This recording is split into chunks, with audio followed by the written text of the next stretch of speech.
เราสอบเริ่มอยู่เริ่มเลยเนาะโอเค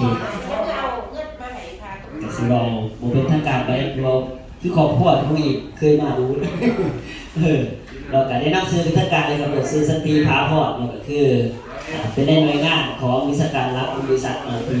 ปกติเขาจะลงครับนี่แหละเราก็ไม่ว่านะครับท่านเลยปล่อยเพิ่นเนาะเพื่อนทีแล้วมันนี่พิเศษท่านประธานพระลงมาเกี่ยวกับสมาคมเนาะเพราะฉะนั้นสมาคมมันนี่เป็นรายละเอียดเลยเกี่ยวกับสมาชิกเนาะเพราะว่าหลายบริษัทบางทีเขาแบบว่าประกันภัยเคยเขาบ่บัตรเนาะประกันชีวิตเคยเขาบ่แต่ว่าเขาสิมีบางบริษัทลงมาสมัครคือกันนะแต่ตัวนั้นหันมันจะมีการเก็บเงินแต่ละเดือนคือเราเป็นประกันชีวิตเขาต้องจ่ายเขาทุกเดือนแต่คือสมาคมของเขานี่เนาะสมัครเขาเธอเดียวบ่มีการเก็บเงินกับของเขาแต่ว่าวันนี้เขาจะได้จากประกัน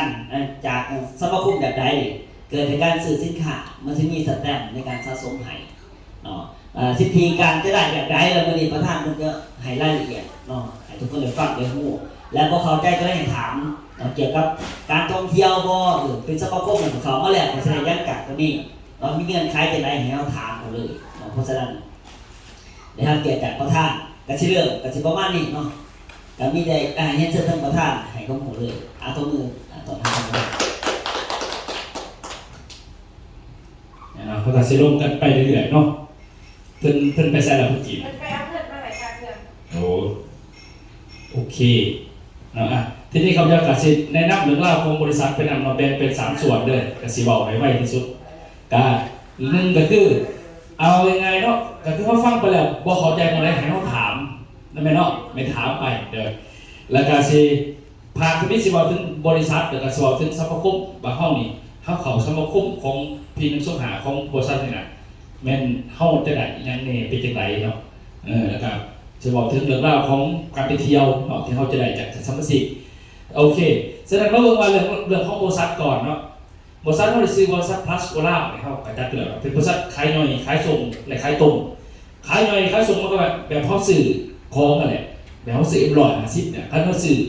อันนึงมันกับเป็นราคาย่อยเนาะเขาซื้อเป็นโลกับราคาโลนะปุ๋ยคือกันเขาซื้อเป็นสอบกับราคานึงซื้อเป็นโตนกับราคานึงซื้อเป็นโลหรือ10 หลอดนึงเนี่ยกับราคานึงซื้อเป็นพวกกับราคานึงอยู่ไหนมันเป็นแบบนั้นเนาะฉะนั้นต้นกำเนิดของบริษัทเขานี่มาจากประเทศไทยเนาะก็คือเพิ่นขยายไป4ประเทศซะโดย2ทางนี่เป็นเจ้าของผลิตสินค้าให้เฮาเนาะอันนี้คือภาคของบริษัทฝั่งไทยเพิ่นแล้วเพิ่นก็ขยายเนาะทั่วประเทศไทยแต่ละจุดแต่สินค้าเฮาแต่ละตัวนี่มีรางวัลการันตีจากประเทศไทยเนาะคืออย่างปุ๋ยนี่ก็ครับการพัฒนาสูตรต่างๆน่ะจากศูนย์พัฒนาเกษตรของประเทศไทยเนาะเพิ่นพัฒนาอันนี้เหมาะสมเพิ่นสิมีศูนย์พัฒนาโดยเฉพาะนะโดยที่เขาบ่ได้ซื้อศูนย์มาเฉพาะว่าซั่นซะมีห้องวิจัยต่างๆก็มีเอกสารวิจัยฝุ่นวิจัยปุ๋ยมีโรงงานในการผลิตปุ๋ยที่ส่งมาให้เขาขายว่าซั่นซะอันนี้คือฝั่งประเทศไทยเพิ่นเนาะเพิ่นก็ขยายแล้วมีสำนักงานอยู่กรุงเทพสำนักงานอยู่จันทบุรีบางทีเพิ่นมาเมื่อกี้นะปล่อยไปเป็นหัวหน้าเนาะอันนี้มาจากจันทบุรีเมื่อกี้นะก็มาหัวหน้าจากจันทบุรีครับแล้วก็มีอยู่กัมพูชีมีอยู่หลายๆบอลนะซะเนาะตอนนี้มาสู่ประเทศลาววันนี้สู่ประเทศลาวก็คือเป็นในนามของบริษัทพลัสเราคือเขาจะเป็นเจ้าของเป็นเจ้าของเองเป็นผู้พาเฮ็ดพาทำพาดื่มนะซะลงไปนำเรากำลังมานะตรงนี้อันนี้คือสำนักงานเราไปอยู่ที่เนี่ยเขาเคยไปอยู่เนาะเขาขุดกันอยู่แล้วเขาไปแม่เคยไปหรอเคยเห็นอยู่เนาะเคยเห็นลูกอยู่ที่เคยดูบ่จืดเนาะบ่เป็นหยังแม่นอันนี้คือตึก3 ชั้นนี่เป็นของเฮาเซาเขาแต่อนาคตเขาสิเฮ็ดตึกเองแม่สิเฮ็ดตึกเป็นโรงเรียนเป็นหยังของเขาเองเลยสินะไปอยู่ไปนอนง่ายเนาะประมาณนี้นะอันนี้คือสำนักไอ้ที่ไปทวิเปียนฝ่ายบริษัทเฮาเราถือต้องตามกฎหมายทุกประกาศเนาะในสปป.ลาวเฮานี้ฉะนั้นสบายใจเลยตัวนี้ทุกท่านโอเคเนาะอันนี้ภาคบริษัทเฮาเนาะแล้ววันนี้เขามีงานใหญ่แบบนี้ปีนึง3 เทื่อแบบนี้เดือนหน้าเด้อวันที่14เดี๋ยวมีว่าเพิ่นแจ้งมาเดี๋ยวปล่อยพาไปที่งานเข้าไปเหมือนกันเพราะสิมีงานแบบนี้เนาะ มีเงียบแบบนี้อยู่ที่พวกเงียบแล้วก็ออกโทรทัศน์พอนะรอวันที่ซีออกโทรทัศน์ผู้ใดจะไปเที่ยวเดือน3เนี่ยที่ว่าลองเงื่อนนะแม่ไปออกโทรทัศน์ผู้ใดเขาสิมีโทรทัศน์ของแพงเป็นภาษาเป็นว่าถ่ายทำเอาเข้าเด้อสั่นได้นี่เนาะมีงานในแบบนี้ท่านเนาะมีหายตลอดเลยซะอันนี้คือผักของบริษัทชวนสินค้าแต่ว่าสินค้ามันมีหลายตัวเลยเด้อสินค้ามันจะมีปุ๋ยน้ำมีปุ๋ยเม็ดมีอาหารเสริมมีคนดันอ่ะแต่ว่าปุ๋ยเม็ดเนี่ยตัวหลักเนาะปุ๋ยเม็ดมันจะเป็นตัวหลักที่ว่าเหตุการตลาดของเขาเลยก็คือตัวปุ๋ยเม็ดก็คือเก่าเกษตรโลกตัวนี้นี่ที่เขาใส่กันนะอันนี้ตัวพระเอกแล้วก็มีปุ๋ยน้ำบริปุ๋ยน้ำปุ๋ยเม็ดนี่ใส่กันไหนบางคนบอกเข้าใจเนาะปุ๋ยตัวนี้ก็คือเวลามันเสร็จแล้วแต่มันมีน้ำนะก็คือมันต่อมีฝนเนาะมันจะสะดวกไปซะให้ท่านดินหากินส่วนปุ๋ยน้ำนี่ไปกินซะไปกินใส่คู่กันดีที่สุดเด้อแต่บริเวณว่าวานน้ำสีทำไมมันคือใส่คู่กันไหมพวกเราคือคนเท่านี้ไงเขากินเข่ากินอาหารมันก็อิ่มเน่าหน้าก็คือแบบปุ๋ยกินปุ๋ยเม็ด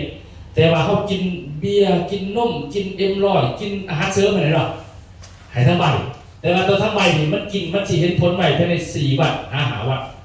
คือตึงไม่เห็นไม่เลยจ้ะแต่ตัวนี้คือว่าเข่าของโกโก้เฟ่กินมันอิ่มเหมือนมันน้ำเหมือนมันดูสิเน่าหน้าเหมือนมันใหญ่สินะแต่ใครเขาจะสั่งเด้อสำหรับสินค้ามีหลายตัวเลยผมมีแต่ปุ๋ยเลยมันจะมีหลายตัวนะมีกาแฟสินะมีสมุนไพรมีสบู่มีต่างๆน่ะสบู่หนาใสหนานวดสบู่กระซับผู้คุ้มค้นมันก็มีเห็นหมดเลยเนาะดูเล่เส้นดูเล่เอ็นมันมีหลายอย่างเนาะให้เบิ่งตัวรวบประมาณนั้นมาเบิ่งแผนผลิตที่เข้ามากเนาะบริษัทนี้หับสมาชิกคนที่เป็นสมาชิกเขาแจกเที่ยวเนาะสื่อของอะไรเที่ยวแต่ถ้าเป็นสมาชิกที่มันบ่ได้ไงแต่ยังคนเป็นสมาชิกคนสื่อมันเป็นบ่ได้ตัวอย่างคือปล่อยแล้วเป็นสมาชิกตัวเดียวเนาะปล่อยเลยสื่อของเขาสื่อเขาเราปล่อยปึ๊บก็ปล่อยได้ไปเลยดูมันเป็นเท่าไหร่บุ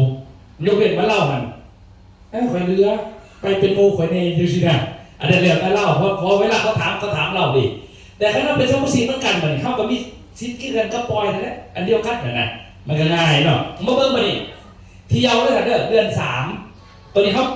าผ่านมาชนได้ผ่านเนาะเดือน3ที่ไปนี่เดือน3นี่ตอนกลางวันมือทวิตไปเที่ยวเขาจะไปนี่เลยคือเกิดว่าสวนสยามทะเลกรุงเทพแล้วกลางคืนสิพาไปดินเนอร์รู้ลองเพื่อแม่น้ำเจ้าพระยาเพื่อ2 สัตว์เนาะมีมวลซึนตลอดทางเลยพาเมืองกรุงเทพมหานครนะแสดงตอนกลางวันเขาจะพาไปนี่ไปไทยหูไผ่บอลินก็บ่เป็นยังทำไมขันลินก็ม้วนนั่นแหละไอ้ขันบอลินก็ได้หูบ่เป็นยังมันก็สิมีบอลินประมาณ40-50 บอลสินะเบอร์มักไปลินน้ำก็ได้เนาะแล้วมักไปลินนี่ก็ได้เขาจะพาไปตอนกลางวันเนาะตอนกลางวันเรียบร้อยอาบน้ำอาบได้แล้วเสร็จทึบยังบ่แรงเข้ามาสู่ไปเลยแม่น้ำเจ้าพระยากรุงเทพมหานครเพื่อเขาเมาเพื่อใหญ่2 สัตว์เนาะเขาก็มีเต็ดมีรับอาหารฟรีหมดเลยเนี่ยอันนี้คือเดือน3เด้อต้องมีพาสปอร์ตเฮ็ดไปเลยยังมีเวลาอยู่เดือนนี้เดือน1เดือนไหนเดือนฮึเสร็จไปเด้อประมาณอาทิตย์ปลายเดือนบ่เป็นต้นเดือนในประมาณอาทิตย์ท้ายเดือนเพื่อบางคนค่านั้นค่านี้ส่งเดือนกลางเดือนนะประมาณนั้นเนาะนี่พากรุงเทพมหานครตัวนี้เลยนี่เฮาสิเห็นโอ้งามนะพาตึกไปนั่นนี่แหละนี่แหละมองเห็นเขาจะพากันตัดอยากให้เห็นว่าในเมืองกรุงเทพไปเขากุ้งเนื้อไหนอันนี้เป็นเดือนที่3เขาไปกันเนาะส่วนที่งานที่จะเดินทางมือวันที่27บัดนี้แสดงว่ามิจะปล่อยเนาะไปเนาะ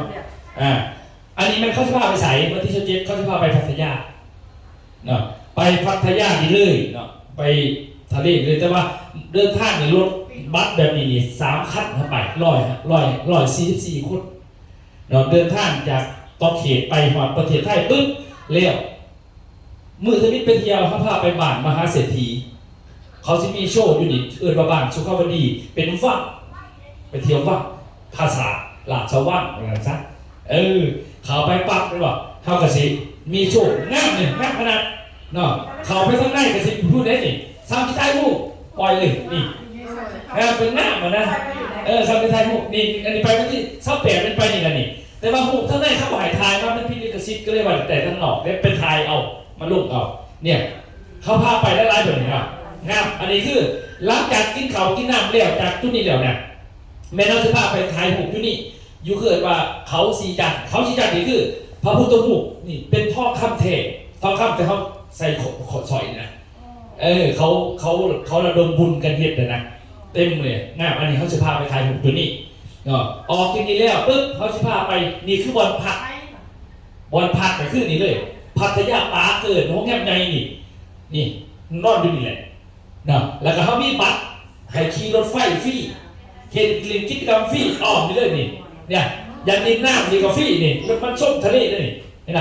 ฟรีหมดเลยมีให้ขี่รถไฟเลยนี่มีรถไฟให้ขี่ฟรียังกับฟรีนะอันนี้คือวันที่7-8ไปนี่แหละแล้วก็ลินน้ำไปเลยนี่ฟรีเด้อลินน้ำฟรีเขามีบัตรให้ฟรีนะบัดนี้หลังจากนั้นแล้วก็ตอนกลางคืนบัดนี้เขาห้องนอนต่างๆนะแมนนอนที่นี่แหละอยู่แคบใหญ่นี่เลยแล้วก็มีงานเลี้ยงมีงานปาร์ตี้มีจับรางวัลต่างๆหลายเนาะแล้วก็มีห้องนอนห้องนอนห้องนอนเด้อห้องนอนเด้อนี่ห้องนอนบัดนี้ตื่นสามารถของวันที่29สิพาไปชมเมืองพัทยามองเขาแสดงหนังในโทรทัศน์ดีป่ะตัวเขาบอกว่าไปพัทยาไปยังไงดิมันมีเงื่อยอดไปยังไงอันนี้นี่ไปชมมุมเมืองแบบนี้นี่แบบนี้แหละเต็มงามอันนี้แม่มือวันที่29เป็นไปนี่แล้วหลังจากนั้นเขาจะพาไปริมทะเลบ้านนี้ตั้งแต่เวลาประมาณบ่ายโมงถึงบ่าย3 ชั่วโมงพาลุยทะเลอย่างเดียวเล่นด้วยอะไรไผอยากขี่บานาน่าโบ๊ทกับไปไผอยากเข็มยักษ์กับเห็นแล้วแต่ไผไม่อยากเข็มยักษ์กับซื้อแว่นตาดำๆนอนบนฝรั่งปักเปื่อยก็ได้ มีหายเด้อมีหายอันนี้มันผักจริงจากพัทยาบรรลักอย่างแล้วอาบน้ำร้อยย่ำมะเร็งของคืนวันที่29แมนกลับถึงสู่ห้องแคมป์ในคืนย่ำมะเร็งที่พาไปกินเขาสั่นที่52ขึ้นลิฟต์ขึ้นไป5 นาทีก่อนพัตตาคารลอยฟ้านี่แหละเต็มนี่อาหารการกินอยู่นี่เด้อมันจะเห็นมุมเมืองพัทยาเปิดเลยแล้ววันนี้ตึ้งนี่อาหารการกินนี่มันฟรีหมดเลยก็เป็นอาหารทะเลแบบเต็มที่แล้วตึ้งนี่มันจะมุนออกตัวมันเองแต่อย่างเวลาเขากินเข่านั่งกินเข่าอยู่เนี่ยตึ้งมันสิมุนไปทำนี่เขาเนี่ยเพี้ยนห้องน้ำอยู่นี่ครับว่าเดี๋ยวกินเท่าไรจะไปห้องน้ำทีนะกินไปกินมาเนี่ยไปห้องน้ำกูเห็นเลยมันไปพุ่นเขามันมุนเลยแต่มันบริมุนไหวมันไปที่โอ้ยนะนี่เนี่ยสถานที่อันนี้นั่นเมื่อวันที่เศร้ากับเนาะแล้วก็รับกันนะครับมวลซื้อกระบะหอด30อันนี้คือรอบวันที่17เอาภาพจริงมากวิดีโอเต็มที่ลงให้อันนี้คือหาภาพไปแบบนี้เนาะที่นี่มาเบิ่งว่าการเที่ยวมันมีหลายแบบเนาะนอกจากนี้แล้วเนาะคือเดือน12บางแล้วเขาก็ไปเขาถึงเลขแต่ว่าขายปุ๋ยดีเนาะไปขอพรมากอันนี้เข้าไปว่าเมื่อกี้ที่ซันเนื้อเดี๋ยวดิไปเบิ่งนี่จังหวัดยะโสธรนี่เลยจังหวัดยะโสธรบ้านมัมจงมกมาดิเยี่ยมยะโสธรก็มาดิพากันไปปล่อยเขาไปหลอกดีเด้ออันนี้ก็พาไปวัดอีกงานมากอยู่จังหวัด101เขาพาไปแบบนี้ตลอดเขาไปทุกเดือนก็จะสลับกันไปอันนี้ไปเที่ยวนี่ตัวนี้ก็101เขาไปมาล่าสุดนี่นี่เราไปขอพรดูคำสนุกมาไปจะได้ปล่อยคันบ่คันเนาะกลับมาแมนมันเลยเนาะมันเลยเลยขอพรแบบมันมาเลยพากันไปเขาเท่นี่ดิเพื่อนนั่นก็โคดิไอ้เนี่ยพาไปอันนี้คือคำสนุกอะไรครับพาไปขี่รถเนี่ยนี่เป็นยนต์มาทันบินเด้อสอบไปเดือนหน้าในภาพบินมาเนี่ยเดือนหน้าภาพบินภาพฮอกมาเนี่ยอันนี้มันเอาอยู่นี่ก็เอาอยู่เดินก็นี่แหละพาไปทายหูอยู่นี่เขามีตลอดตัวนี้ก็อันนี้ว่าไปนครพนมบัดนี้ว่าเบิ่งว่าเดือนที่5ตอนกำลังเฮ็ดโบตัวนี้ที่ในวัดบอกว่าถ้าเขาลงเนี่ยเก็บไปเที่ยวอีสานใต้สำหรับคนบ่มีพาสปอร์ตก็ไปได้ก็เลยว่านี่เด้อ2 ตัน1ที่นั่งใครเอา15 ตันไม่ถึงได้ที่นั่ง7เนาะ7คานหรือเก็บไปเรื่อยๆนี่เนี่ยเดือน3เดือน5เด้อที่เพิ่นเดือน5ตัวนี้เมื่อกี้เดือน3ผ่านแล้วเนาะเดือน3ผ่านแล้วจะไปร้อนแล้วเนาะเก็บต่อไปเดือน5บ่นี่เก็บไปหมดเนาะเดือน5ไปนี่เบิ่งนี่เลยไอ้เบิ่งได้นี่เลยปึ๊บไปครับไปก่อนนี่ครับเขาจะไปนี่เลยนี่ไปอีสานใต้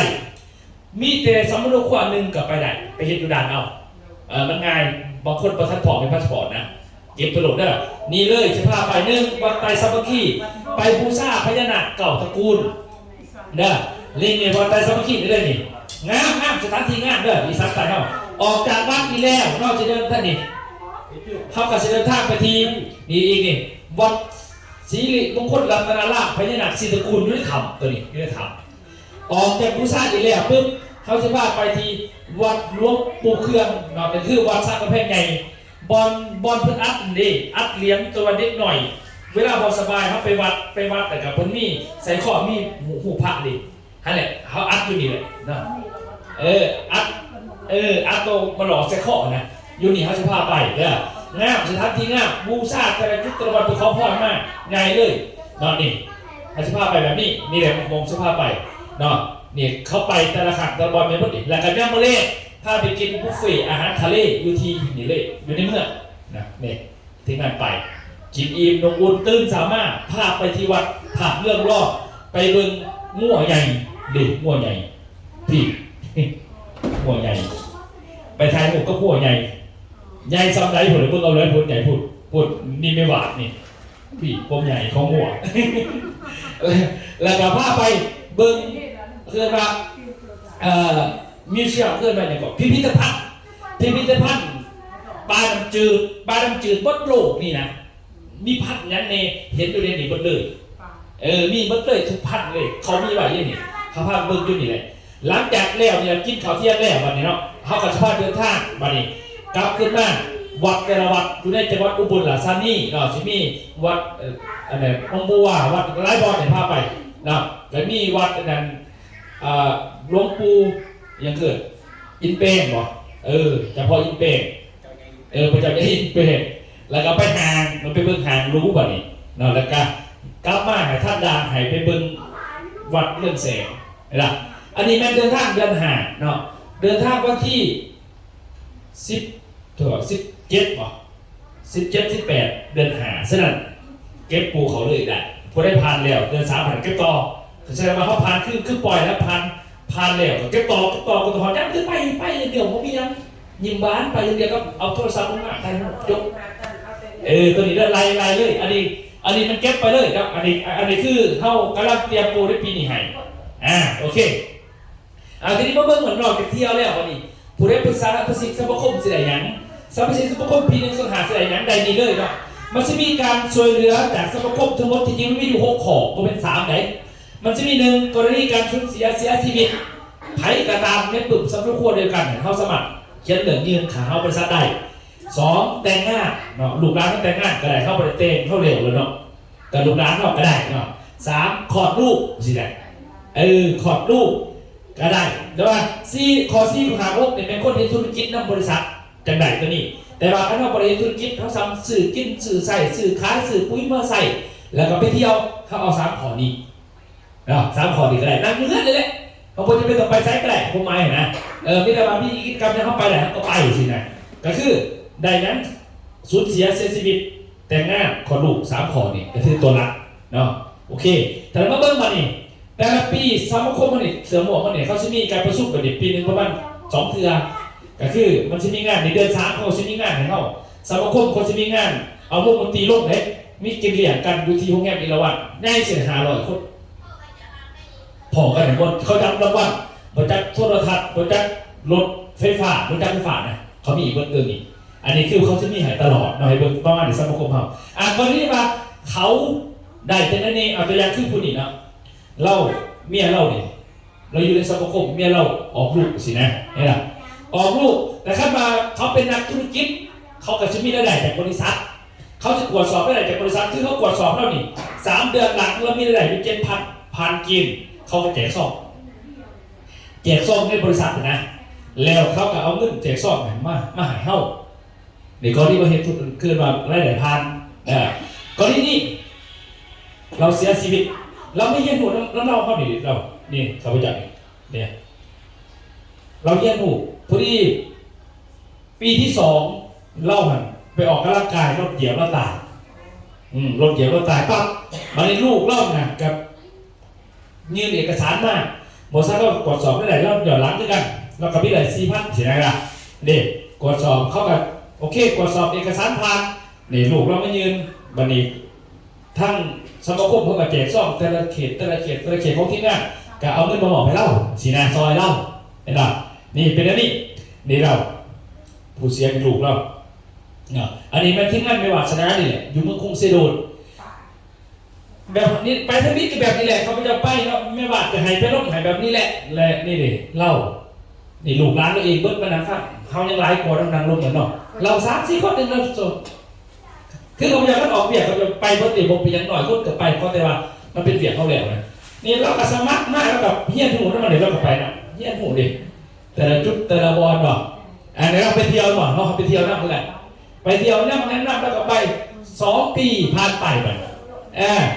เล่าวันนอนกลางคืนในเสื้อชีวิตดิสินะมันนี่ก็ลูกเล่าร้านเราก็ยื่นเอกสารมากดิกลัวสอบว่าเราเข่าอยู่รอบแต่เรามีรายได้จากบริษัทเองคนนี้มีรายได้กลัวสอบเราหักที่1เราได้ 4,000 บาทนะหักที่2เราได้ 2,700 ก็เป็น 6,700นะหักที่3ได้อีก 2,000 ก็เป็น 8,700ก็เลยมึงจากบริษัทกลัวสอบได้ในที่งานนี่ไม่ว่านั่นก็ไปเบิ่งหอดงานส่งไปแล้วที่งานบริษัทก็ส่งที่งานสมาคมไปกวดสอบเบิ่งเลยมันเรียบร้อยเบิ่งสินะโอเคผ่านแล้วเนี่ยเขาจะแจกสอบเด็กร้านเราก็มาหักเด็กนี่เขาจะเนี่ยนะเด็กอยู่ในการแบบนี้นะครับนี่มันก็เป็นแบบนี้ไปอันนี้เป็นคนเมืองสระสมบูรณ์อันนี้เสียชีวิตเป็นกันหลายเคสเสียชีวิตกันหลายอยู่นี่เนาะกรณีเดี๋ยวเราไม่เห็นที่หนูเหมือนกันอันนี้คือเสียชีวิตได้นี่เด็กแต่ละคนแต่ละบอลเหมือนกันหมดเลยเนี่ยอันนี้เป็นอยู่ปากซองก็เองนี่คืออยู่ปากซองอันนี้เป็นพอเสียอันนี้พอเสียแล้วก็มาหักเงินตัวนี้เราได้2 ล้านปลายไปนี่อันนี้เรื่องค่าแต่งอันนี้เราอยู่ในห้องมา2 ปีเราเสียเองเราตายเองแล้วลูกเราก็มาหักแทนนี่ดิลูกเราเป็นธุรกิจต่อได้ผมเป็นยังไงนะครับอันนี้แต่งงานที่เมื่อเรามาแขวงเซกอกแต่งงานวะนี่ตัวเราแต่งงานมีใบสุขเอกสารทุกนี่มาเงินเอกสารมาเขากดสอบรายได้เราย้อนหลังเขากดสอบรายได้เราแล้วมีรายได้ทั้งหมด 4,000 เสียนะให้ได้แต่งงานสมาคมกับแจกซองแล้วก็เมย์เราก็มาหักแทนในเมย์เราแต่ละจุดแต่งงานหลายบอลได้แต่งงานเนาะมีหอดดูเวียนจันทร์ก็มีแต่งงานอันนี้บอกมันเป็นขอกันไปส่วนคนในธุรกิจแบบนี้คนในธุรกิจจะออกรถก็มีใครในธุรกิจเป็นนักธุรกิจเวลาเขาในเงินใครออกรถบริษัทก็มีแจกซองให้เช่นเดียวกันใช่ป่ะมันอันนี้คือว่าถึงสมาคมอันนี้ก็นี่คือธุรกิจเนาะบัดนี้กรณีว่าเฮาเป็นสมาชิกได้อยู่เพื่อนเมนเฮาเก็บคะแนนตัวนี้ไว้มื้อนี้เฮามีให้ทุกคนเก็บไปเรื่อยๆลูกตัวนี้เขาบ่กวดสอบรายได้มีแต่เขาเป็นสมาชิกสมาคมแล้วอยู่นำกันซื้อใส่ซื้อขายซื้อเที่ยวไปซื้อของเก็บไปได้หลายลูกจักเดือนจักปีก็ยามมันช่วงว่าเขามีในมือเขาทำปุ๊บเขาบ่ได้ไปเฮียนของเขานะผมบ่สนใครบอกเขามีแต่ทำเที่ยวบ่เป็นหยังเด้อเขาเก็บตัวไว้บริษัทบ่ได้กวดสอบย้อนหลังเขามีแต่ว่าในมือเขาเป็นจังไดเอาตรงๆคือเฮาเวลาเฮาลูกหลานแต่งงานทีมงานแต่ละคนออกมันรวบใส่กันก็ยังได้นะซื้อเฮาเก็บแบบมีเท่าไหร่เขาคูณไปขึ้นเลยลูกตัวนี้ง่ายเห็นบ่โอเคบ่คือว่านี่เฮ็ดจังได๋ตัวนี้คณะธุรกิจเขาสิกวดสอบได้หลายดิพอนี้เขากวดสอบได้เด้อมาเบิ่งแบบนี้เนาะก็คือกรณีว่าคะแนน CV เนาะเด็กคือเราไปจนถึงคะแนน CV เต็ม CV เวลาเขากรณีเกิดลูกแต่งงานเสียชีวิตปุ๊บเนี่ยเขามายืนนี่บริษัทเขาจะเอามาคูณเอาคะแนนตัวนี้มาคูณให้เป็นเงินให้เขา100 เท่าถึง 3,000 เท่าเป็นเงินเท่าไหร่เอาใส่ซอกให้เขาแต่สันนั้นเขาหมายเนาะฉะนั้นเราวันนี้เท่านี่อีกตามตำแหน่งเขามีในบริษัทเอามาเบิ่งตัวนี้ตัวอย่างคือตำแหน่งสมาคมมันมีอยู่7 ตำแหน่งเห็นเบิ่งนี่เด้อ7 ตำแหน่งมาเบิ่งตัวนี้นี่ตำแหน่งสีเสียวมันบ่ได้ขึ้นกันได้แต่ละตำแหน่งตัวอย่างคือเขาไม้มันจะเป็นเสียสีนี้เกิดมาตำแหน่งสมาชิกก่อนขั้นตำแหน่งสมาชิกนี้เขาเก็บตัวนี้ได้เลยนี่แต่เวลาเกิดขึ้นแต่งงานคนลูกเสียชีวิตนะเขายืนมันมีใบเสนอมาแจ้งไม่วาดมากเขาไม่วาดก็เป็นซีอูต้นสาย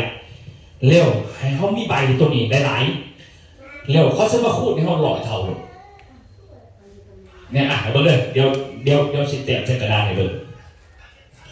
ถามว่าเป็นตำแหน่งสมาชิกเขาเสีย100 เท่า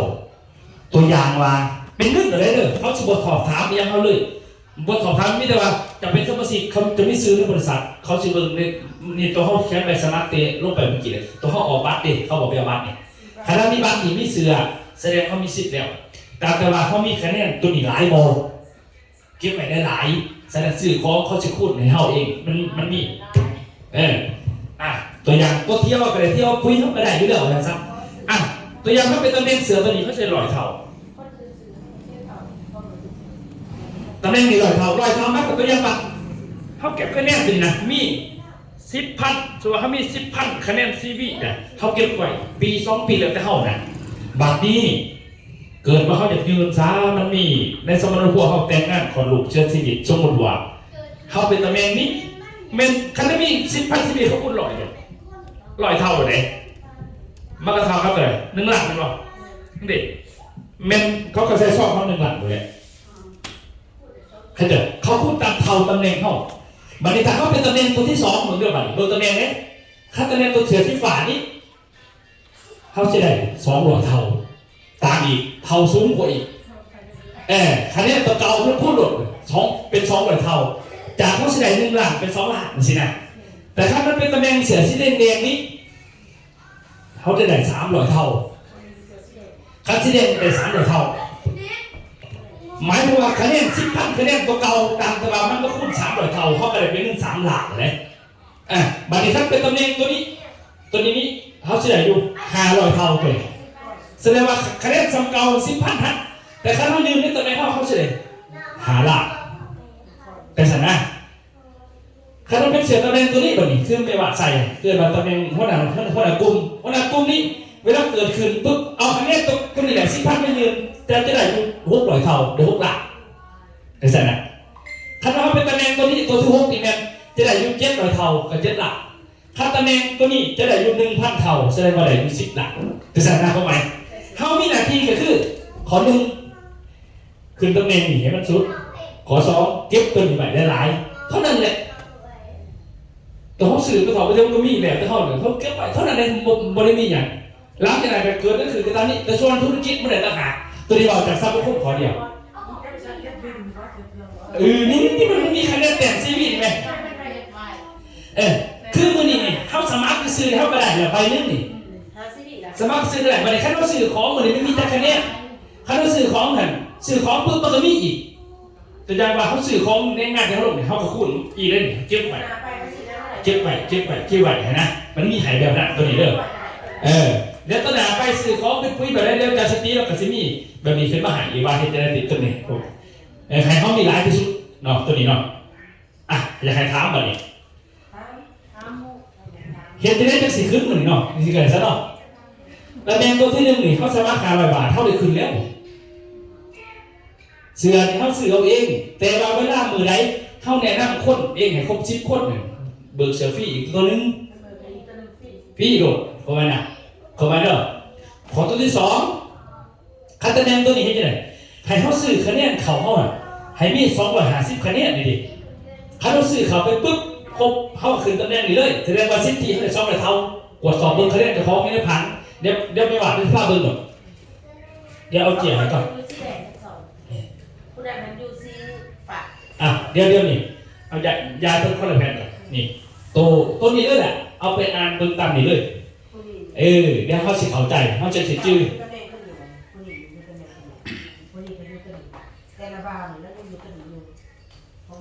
มันจะมีซื้อรหัสแล้วเขาจะกดคะแนนเข้าไปนะ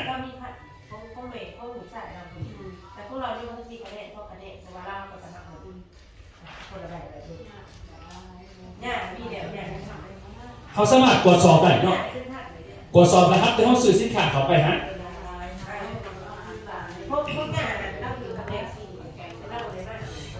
เบิ่งตัวนี้เด้อเบิ่งอีกตัวนี้เชื่อเข้าใจเขาสมัครมหาลัยปุ๊บไปซื้อกันถ้าเป็นตำแหน่งที่1 โดดง่ายๆมองไม่อยากเลิกเก็บคะแนนไปเลยตำแหน่งที่2นี่มันเขามีคะแนน250 คะแนนอยู่ในรหัสเท่าเขาจะเป็นตำแหน่งที่2เลยมาตำแหน่งที่3เป็นเลย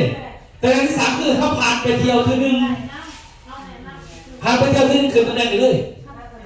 คือเขาสิไปเที่ยวดีกว่าแสดงว่าเข้าไปแสดงว่าเข้าสุพรรณอยู่แล้วนี่ แม่ก็อยู่เขตนี่แหละ เหลือแต่ว่าเล่าสื่อแสดงอีกไปมีแสดงอีกไปเพิ่งกลับมาไปเที่ยวมันไปหักไปอย่างยืนเป็นตำแหน่งตัวนี้บัดเกิดได้คืนคูณ3เลยเท่ากันนี่แสดงมันดังอยู่ดิหลายคนเป็นเนาะเฮ้ยเขากลับมาเต็มรองเงื่อนเขาก็ไปหัก ไปซื้อเสียแดง ไปทำไปอย่างยืนตำแหน่งไม่เป็นถ้าทำไปยืนเพิ่งแต่บัดนี้เขาเก็บตัวนี้ไปคือเก่าแหละพอเวลาเกิดนี่เกิดเขาจะมาคูณ3เลยเท่าแสดงว่าเขาไปเที่ยวกันได้บัดนี้ถ้าเราไปพานเที่ยวตัวที่2พานเที่ยวตัว2ปุ๊บเขาขึ้นตำแหน่งนี้บัดนี้นี่มันคือตามเขาเที่ยวนะแล้วที่สุดตามเขาเที่ยวขึ้นไปแบบนี้เนาะง่ายๆตัวนี้พวกนี้ง่ายเลยพานเที่ยวตัวที่3คืนนี้โลดพานเที่ยวตัวที่4คืนนี้โลดพานเที่ยวตัวที่5คืนนี้โลดบัดนี้ถ้าเราไปเที่ยวตรงบนทะเลเป็นหลักบอกวันนี้ข้าเที่ยวเขาจะบวกกับเขาไปเที่ยวขึ้นไปเที่ยวหลอกนึงก็มาไปเขาไปยืนคือตำแหน่งหลังจากนั้นคะแนนตัวนี้เขาไปคูณตามตำแหน่งเขาง่ายๆเลย เราก็มาไปหักที่แดง แต่ว่าคนเขาจะขึ้นแบบโบเที่ยวเลยบ่ถ้าขึ้นแบบโบเที่ยวเขาจะเอาคะแนนก็สูง 3,000 พุ่นตัวนี้ 7,000 ตัวนี้15,000ถ้าขึ้นแบบเที่ยวง่ายพอเขาไปเที่ยวเขาก็ไปเที่ยวก็มากขึ้นตำแหน่งแต่บางทีบอกสมาคมก็หายไปเที่ยวแบบนี้แต่ขั้นมาง่ายๆเท่านี้เองมันมีอย่างสมาคมบอก ไปเที่ยวดูคือปล่อยจังไรสิเที่ยว อะไรขึ้น มันขึ้นเลยเจ้าดิ้นพุ่นแล้ว โอ้ งานนะจอดในงานดื่มเพื่อนเลยแกซ่อมเลย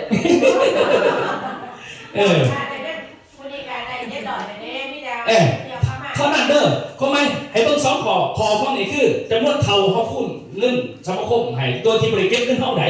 คันเราซื้อสมาคมอื่นหอยเป็นตรงกลางทุกเดือนในข้อห้องปูแมนนั่นน่ะบริเก็บไม่เจ้าอีกหมายความว่ามีแต่จะเก็บแต่มีใบเดียวพอย่ำสื่อเครื่องสื่อของมันก็มีแต่ให้เราเก็บไปเรื่อยๆส่วนตำแหน่งคือเขาไปเที่ยวเที่ยวที่1นี่คือสีแดงหรอกเที่ยวที่2เที่ยวที่3เที่ยวที่4เที่ยวที่5ขึ้นเรื่อยตามขันมันเท่านั้นเองง่ายๆสบาย แกไปอ่านไปเบิ่งอ่านตามนั้น มียังถามว่าตัวนี้ ได้แต่ไหนอดีตตลอดชีวิตนะเขาเคยมาดูต่อเข้าใจอยู่เนาะเข้าใจอยู่ง่ายๆมึงบริเนี่ยแต่ถ้ามาถ้าว่าใครจะคือตำแหน่งแบบว่าไปเที่ยวเบิ่งตามตำแหน่งเบิ่งตามคะแนนนะเห็นป่ะนี่ให้เบิ่งเลยนี่แบบซื้อซุปพิการไปเที่ยวดิแบบเรื่องดิเรามี500เขาขึ้นดิแต่ถ้าซุปนี่แม่งข้าเราไปเที่ยวต่อคะแนนต่อครบสินะแต่ว่าส่วนแรกเขาไปเที่ยวขึ้นเอาเพราะว่าเห็นก็เห็นเนาะม่วนกับม่วนตำแหน่งกระไดกลับมาสมาคมกระไดนะเท่านั้นเองง่ายๆเขาบอก ถ้าเป็นผู้มาสมัครก็ได้เป็นสมาคมมันได้แต่น้ำเงินเดือนละเดือนมันมาอย่าง มันดีแล้วมันมา มันมา ถ้ามันจะตัดสินใจสมัครเขาก็ไปเลือกเสือ เดือน นี่เขาเลือกตำแหน่งนี้หรือจะขึ้นตำแหน่งไหนก็เลยก็เอาตามนั้นเลยนี่เพิ่งเอาหลดตามเจ้า ไม่ได้ซื้อเดือนแบบนี้เลย เขาจะซื้อเที่ยวขึ้นเลยก็แล้วแต่เขาขึ้นเลยเสร็จบ่มีอย่างกลับมาแต่เที่ยวเขาก็บอกไปยืนให้ จองเลยคะแนน อันนี้เดี๋ยวต้องถ่ายเขาจะเอาคะแนนให้ทุกคนสมัครมีคะแนนมาเลยแต่ถ้าเป็นสมัครบริษัทมันจะไม่มีคะแนนให้ได้สิเพราะเขามันจะเป็นงานเอาเฉพาะมันเป็นงานเฉพาะเลยมันคอยมากเท่าไหร่พี่แต่อาจารย์หน่อยที่บ้านดูแต่พี่ใหญ่เห็นโมเมนต์เอ็กซ์คือโมเมนต์พี่เข้าหาไม่เป็น เมนเขาออกจากบริษัทบ่ได้ดิมันไปตามตลาดถ้าเราออกคือตัวเรียนบ่ได้มันมีงานให้เราเรื่อยอยู่ทุกมื้อ ระบายเกิดสมัครก็มาบอกซื้อท่านกับสมัครอีกคนนึงระบายเกิดที่เอาเล่นเอาซ่า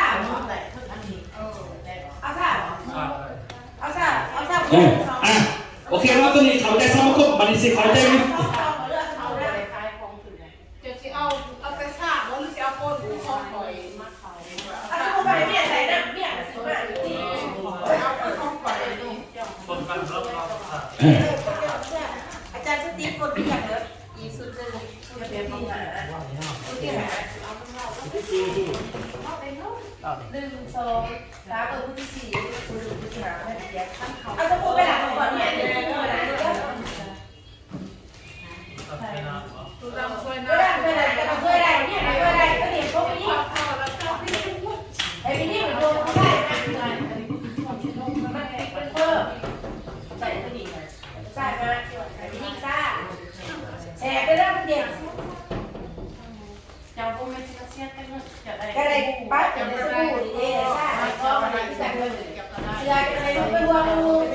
500 บาทในเขาสมาคมก็ไ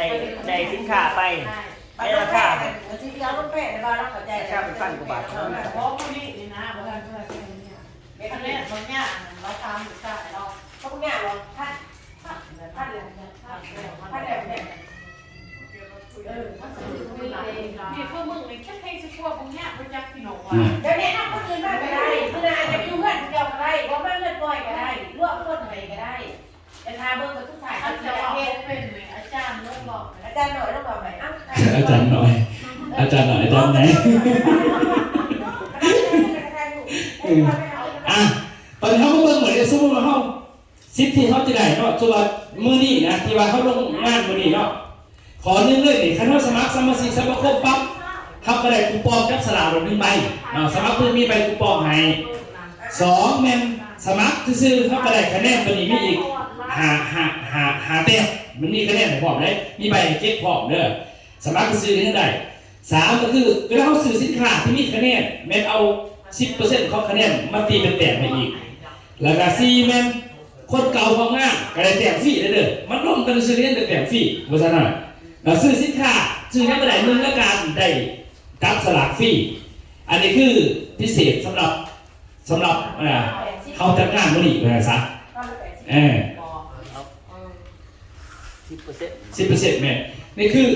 เราซื้อเมื่อกี้นี่50คะแนนเนาะ50คะแนนแล้วก็คูณ10ก็ได้50อีก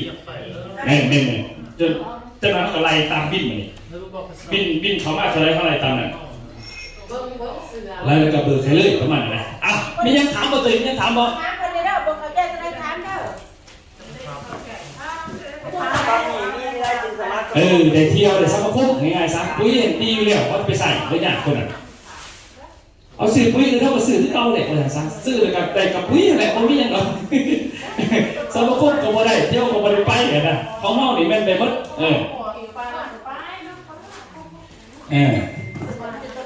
ปล่อยเราไปน้ำเดือดย่ำปล่อย